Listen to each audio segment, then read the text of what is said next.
Hai, Assalamualaikum everyone. Welcome back to my YouTube channel Afifi Musleh. Kembali semula dalam rancangan kisah seram pada malam ini.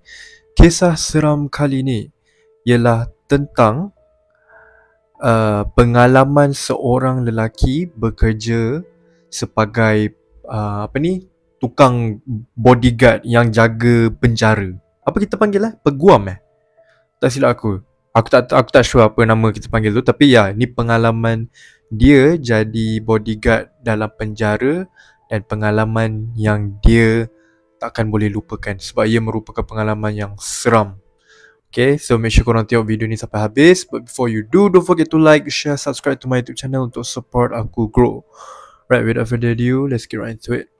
Bismillahirrahmanirrahim. Okay, so kisah dia macam ni. Nama aku Abu, nama rekaan. So aku ni dah lama dah kerja sebagai tukang jaga dekat penjara ni.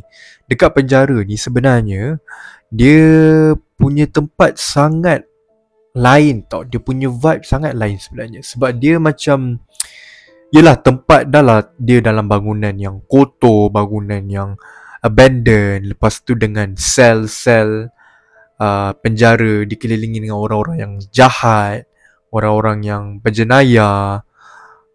Lepas tu not to mention hygiene, bau pun bukan main busuk lagi sebab dengan bajunya tak basuh, dengan bau sel, bau penjara lah. Memang penjara ni bau dia lain macam sikit tau. Bau dia ada aroma yang senang cerita, memang kalau orang bau je orang tahu itu bau penjara. So aku ni sebagai Pak Gal, aku kalau habis balik kerja je dengan baju uniform aku, mesti satu family aku takkan bagi aku sentuh, peluk siapa-siapa. Mesti, especially isteri aku, mesti dia akan suruh aku basuh baju dulu, mandi dulu sebab bau memang busuk. Aku pernah lah satu kali ni kan, aku baru balik dari bekerja. Lepas tu aku pergi dekat E-Mart.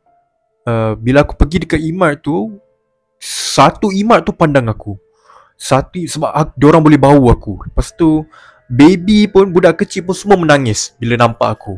So sejak dari tu aku taubat. Memang aku letakkan rules sendiri. Aku takkan memang kalau aku balik kerja je wajib mandi, wajib basuh baju, takkan pergi mana-mana lagi dah. Okay, so salah satu pengalaman yang seram yang aku sendiri ingat dan aku takkan boleh lupakan waktu ni ialah waktu malam, pukul 12 malam. Waktu ni ada macam sesi kita kena check lah, ronda-ronda kan. So kita orang lepas dah check ronda-ronda tu, kita orang akan sama-sama ramai-ramai kumpul, semua bodyguard kumpul, dan kita orang akan check dekat setiap tingkat one by one. So kita orang ingat lagi, mula-mula kita orang check tingkat bawah. Sebab the reason why kita orang check sama-sama, sebab kita orang takut kalau ada macam salah satu penjenayah tu attack kita orang tau. So kita orang nak make sure bila ramai-ramai ni, kalau jumpa penjenayah je, dia outnumbered. Kita takkan takut kena pukul ke apa ke sebab kita ramai. Macam tu lah lebih kurang. So kita orang ronda dekat tingkat pertama, okay, Alhamdulillah clean. Tingkat kedua clean. Lepas tu akhir sekali kita orang kena ronda dekat tingkat 3 tau. Tingkat 3 ni memang tak ada orang langsung. Sebenarnya tingkat 3 ni memang dibiarkan kosong. Sebab tingkat 3 ni memang dulu tak silap aku lah, pernah ada orang mati ke apa ke. So memang kita orang tingkat 3 ni memang biar kosong. Sel-sel dekat situ pun memang kosong, tak ada orang. So bila kita orang pergi dekat tingkat 3 ni, kita orang dah tahu dah, dalam fikiran kita orang tahu memang tak ada orang So kita orang nak check juga, just in case kalau ada mana-mana orang yang dapat escape and then dia lari sorok dekat tingkat atas sekali kan, mana tahu kan. So kita orang pun pergilah. Aku takkan boleh lupakan waktu ni. Waktu aku first ambil langkah satu step dekat tingkat atas je, penuh burung kelawar terbang. Kelawar terbang. Memang kat atas ni penuh dengan kelawar. Lepas tu, okay, waktu ni aku okay lagi. Jalan. Check dekat satu sel ni. Kosong, tak ada orang. Tapi aku tak tahu kenapa, memang bulu roma aku sepanjang masa aku ada dekat tingkat atas sekali ni, lain macam babe. Bulu roma aku memang tegang habis time ni. Kita orang ronda. Alhamdulillah settle, tak ada orang. Okay, clean. Lepas tu tiba-tiba kita orang dengar dari belakang. Kita orang dah nak turun bawah tau. Kita orang ada dekat hujung. So kita orang dengar dari sini, dari belakang ni, ada orang macam ketuk setiap besi-besi sel tu. Orang ketuk macam pam pam pam pam. Kan setiap besi sel tu kan ada banyak besi kan. So dia macam ada orang macam bunyi, ada orang pegang batang besi, lepas tu hentak setiap sel tu. Pang pang pang pang. Setiap besi tu kita orang dengar dia hentak pam pam pam. Bila kita orang tengok dekat hujung sekali tu, memang tak ada orang. Tapi bunyi tu makin lama makin kuat. Bunyi tu mula-mula dari hujung sekali kita orang dengar bunyi pam pam pam pam. Lepas tu makin lama makin dekat. Pam pam pam pam pam pam. Waktu ni kita orang semua dah biru dah. Masing-masing punya jantung nak tercabut. Aku ingat lagi waktu ni kaki aku dah bergetar-getar time ni. Aku pegang kuat-kuat dengan member aku sebelah tu. Memang kita orang masing-masing pegang kuat-kuat. Kita orang nak tengok juga apa benda kan. Berani ke tak benda tu betul-betul berhadapan dengan kita orang kan. Pam pam pam pam pam. Finally betul-betul bunyi tu dah betul-betul dekat dengan kita orang. Tiba-tiba kita dengar suara garau, lelaki yang garau gila suara dia. Dia gelak weh. Dia gelak. Dia macam macam tu. Korang pernah tengok tak cerita The Conjuring yang baru sekarang ni, yang paling latest sekali, The Last Ride? Korang tahu tak, korang ingat tak waktu scene bila ada lelaki yang tinggi, hantu yang lelaki tinggi, rambut panjang tu kan? Kan ada scene dia gelak kan, dia gelak macam tu, sebiji. Kita orang dengar bunyi suara hantu tu gelak macam tu. Waktu kita orang dengar tu, memang semua orang pecut lah. Semua orang pecut lari. Sebab memang time tu memang dah meremang gila. Sebab gelap. Dekat dalam penjara memang gelap. So kita orang lari. Lepas tu masing-masing demam. The next day tu dah ramai demam. Termasuk aku juga. Aku memang demam teruk. Okay, itu salah satu momen yang aku takkan boleh lupakan. Lepas tu kita orang semua panggil ustaz. Kita orang panggil ustaz.